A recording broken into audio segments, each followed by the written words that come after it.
Hello guys, कैसे हो आप सभी लोग। आज की वीडियो में मैं आपको मोटिवेशन, ट्रुथ और रियलिटी के बारे में बताऊंगा कि और इस वीडियो में इस वीडियो में आगे बढ़ने से पहले मैं चाहता हूँ कि आप मेरी वीडियो को लाइक कर दीजिए और जरूर सब्सक्राइब कर दीजिए। सब्सक्राइबर्स की बहुत कमी हो रही है, इसलिए वैसा कह रहा हूँ मैं। चलो अब स्टार्ट करते हैं अपनी वीडियो के साथ बिना किसी वेट के। तो गाइस, सबसे पहले तो मैं ये बताना चाहता हूँ मैं आपको कि हम अपने आप को बेस्ट समझते हैं, जबकि ऐसा होता नहीं है। जब तक हम कुछ अच्छा मुकाम नहीं हासिल कर लेते, जिंदगी में सेटल नहीं हो जाते, पैसा नहीं कमाए लग जाते, और बेस्ट वो लोग होते हैं जो कि इंटरनेशनल चले जाते हैं, जो कि इंटरनेशनल खेले होते हैं, नेशनल खेले होते हैं, या जो पढ़ाई की फील्ड में बहुत अच्छे टॉपर होते हैं और जिनका आगे का जो आगे जाके इंजीनियर और आईएएस ऑफिसर बन जाते हैं, उनको बेस्ट कंसिडर किया जाता है। हम और दूसरा, हम अपने आप को बहुत टैलेंटेड समझते हैं। तो बेटा जी, टैलेंटेड वो होते हैं जो कि बहुत अच्छा खेलते हैं, ठीक है। हम जैसे जो इंटरनेशनल खेल रहे हो, नेशनल खेल रहे हो, या डिस्ट्रिक्ट और लोकल जैसे प्लेयर, डिस्ट्रिक्ट लोकल जोनल जैसे कि वो इज्जत नहीं आजकल के युग में। ये बस आपका आगे का कॉन्फिडेंस बढ़ाती है कि आप आगे कुछ कर सकते हो, लेकिन इसके अंदर इतना कुछ स्कोप नहीं है। 5 ओवर का मैच खेल के या आधे घंटे में फुटबॉल का मैच खेल के कोई बंदे का टैलेंट नहीं जाना जा सकता। उसके लिए आपको उसके लिए सिर्फ जोनल और उसके लिए सिर्फ नेशनल और इंटरनेशनल प्लेयर्स की सिर्फ इज्जत होती है। और देखो जी, टैलेंट सिर्फ स्पोर्ट्स भी नहीं होता, एजुकेशन भी बहुत टैलेंट होता है। जैसे अगर कोई बच्चा टॉपर, अगर कोई बच्चा 90% लेके आ रहा है, तो देखिए वो पढ़ता 10 घंटे है। और अगर कोई बच्चा 90% लेके आया लेकिन वो सिर्फ 2 घंटे पढ़ता है, तो आप बताइए इनमें से ज़्यादा इंटेलिजेंट कौन सा बच्चा है, 8 घंटे पढ़ने वाला या 2 घंटे पढ़ने वाला। ये मेरे को कमेंट करके बताइए कि कौन सा ज़्यादा इंटेलिजेंट है। वैसे ये बहुत आसान सा क्वेश्चन है, देखते हैं इसमें से कितने को सही लगता है, कितने को नहीं आता। दूसरा, हम समझते हैं कि हम बहुत क्वालिटेटिव है। भाई साहब हम क्वालिटेटिव किस एंगल से है? क्वालिटेटिव वही होता है जो कि एजुकेटेड और लिटरेट में आपको डिफरेंस बताता हूँ। एजुकेटेड वो बंदा होता है जिसको पढ़ाई के साथ साथ बाकी चीज़ों की भी नॉलेज होती है, जबकि लिटरेट वही होता है जो कि किताबों को बस रट्टा मारता है, किताब भी कीड़ा बन जाता है एक। तो चलिए अब आगे चलते हैं हम इसके ऊपर, टॉपिक के ऊपर। अब मैं आपको कुछ वो बताता हूँ कि असलियत क्या होती है। ये स्थिति ये होती है, हम अपने आपको काफ़ी बार तो अपने झूठ बताते हैं कि हम इंटरनेशनल खेले हुए हैं, नेशनल खेले हुए हैं, स्टेट से खेले हुए हैं, जबकि ऐसा असलियत में कुछ होता नहीं है। हम लोगों को बस ऐसा इसलिए ताकि हमें टेंशन में आ जाए, हमें टेंशन सीकर मिले, ऐसा कुछ नहीं होता। मैं आपको खुद के एग्जाम्पल बताता हूँ। मैं सिर्फ डिस्ट्रिक्ट तक खेला हूँ अभी तक, सिर्फ डिस्ट्रिक्ट तक। मैं जोनल तक पहुंचा ही नहीं हूँ अभी तक, मैं डिस्ट्रिक्ट तक सिर्फ खेला हूँ। डिस्ट्रिक्ट के ऊपर मैं अभी तक टप्पा ही नहीं हूँ, और मेरा अभी इतना मूड खराब हो गया ना क्रिकेट से, मैं क्रिकेट छोड़ रहा हूँ। क्रिकेट का कोई स्कोप नहीं है आपको। अगर मेरी एक थॉट है कि अगर आप एक जगह अच्छा नहीं कर पाते हो, तो आपको उस चीज़ को छोड़ देना चाहिए, कोई नई चीज़ पकड़नी चाहिए। ऐसी आप नई लर्निंग भी सीख सकते हो, और ऊपर से ऊपर से आपको पुरानी चीज़ भी याद रहती है।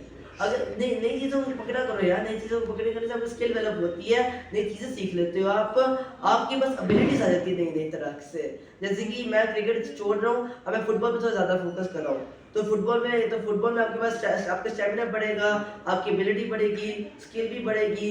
फुटबॉल के साथ स्विमिंग भी करता हूँ, तो स्विमिंग के अंदर भी आपका स्टैमिना बढ़ता है, आपकी हेल्थ अच्छी होती है, हाइट भी बढ़ती है, सब कुछ अच्छा होता है स्विमिंग के अंदर। स्विमिंग से योगा भी कर लो, योगा के अंदर आपकी हाइट बढ़ती है, आपकी फ्लेक्सिबिलिटी बढ़ती है, आप ऊपर से आपका माइंड पीस भी आता है, ऊपर से आपका स्ट्रेस भी रिलीफ हो जाता है। ये सारी चीज़ें करके आपकी हेल्थ बहुत अच्छी हो जाती है। अब तीसरा फैक्टर, फिर अब देखो, अब आप असलियत में, अब आप सच्चाई मैंने आपको बता दी है, अब आप असलियत में आओ।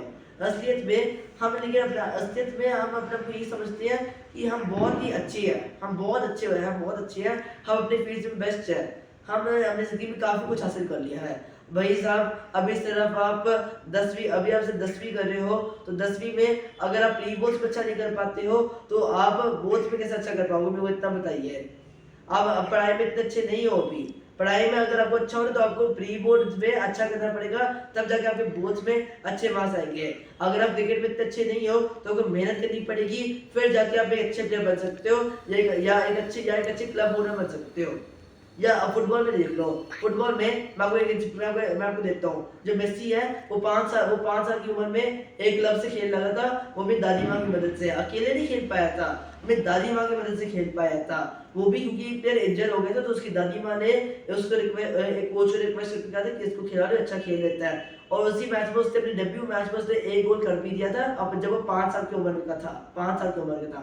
12 साल की उम्र में उसको बार्सिलोना की एकेडमी से ट्रेनिंग मिली, बार्सिलोना की एकेडमी से ट्रेनिंग।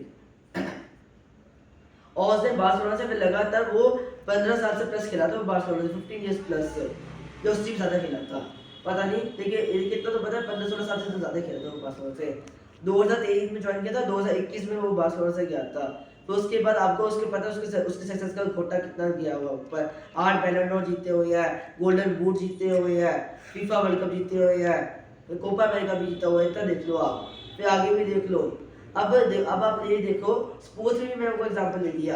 अब स्पोर्ट्स और स्टडीज को बैलेंस कैसे करना होता है। अब अनिल कुंबले का एक एग्जांपल देता हूँ। अनिल कुंबले आपको पता है लेजेंडरी एक स्पिनर है अपना, कितने क्या कहते हैं उसके कितने रिकॉर्ड्स हैं, उसने पूरी पाकिस्तान को टीम भी ऑल आउट किया हुई है, 10 विकेटों से ली हुई है पाकिस्तान की टीम की। वो आपको पता है वो जीनियस था एक, उसने क्रिकेट को नॉन मेडिकल के साथ बैलेंस किया हुआ था।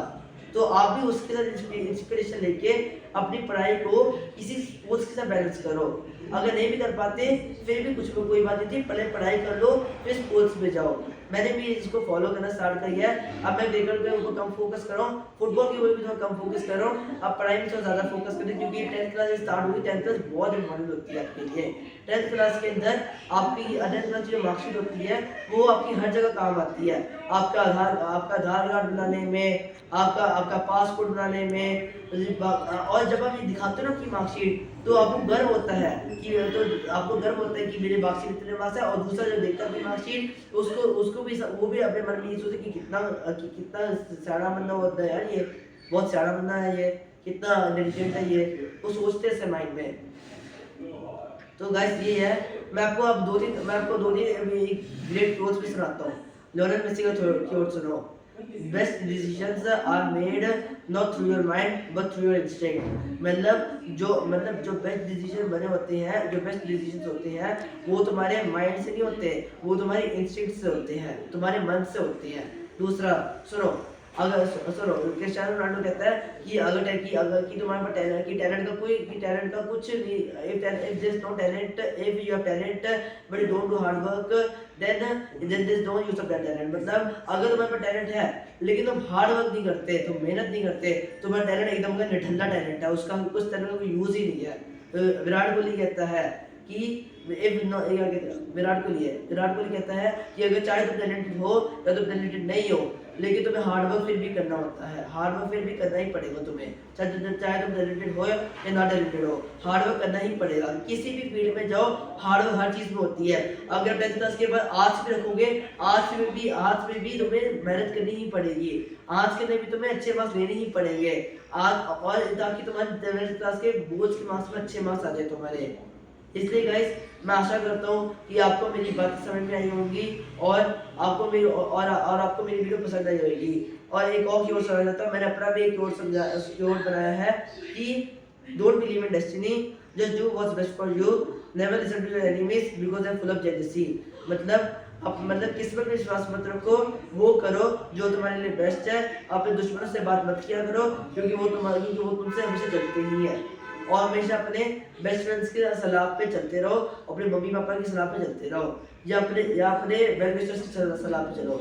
ऐसे करने से आप अपने लाइफ में सक्सेस पाओगे और आपका करियर बहुत ही अच्छा होगा। धन्यवाद, आपका धन्यवाद। मेरे को लगता है आपको मेरी वीडियो समझ में आई होगी, और अगर कोई और क्वेश्चन रिलेटेड पूछता है तो आप मेरे को कमेंट कर देना, मैं उसका रिप्लाई आपको अगली वीडियो में दे दूंगा। Thank you so much. Subscribe to my channel, subscribe कर दो, फ्री का बटन है और फ्री का सब कुछ है, लाइक भी कर दो, फ्री भी है, वो भी सब कुछ फ्री है, फ्री की कमी छोड़ दीजिए, इसे सब्सक्राइब कर दो। Thank you so much, goodbye, sayonara.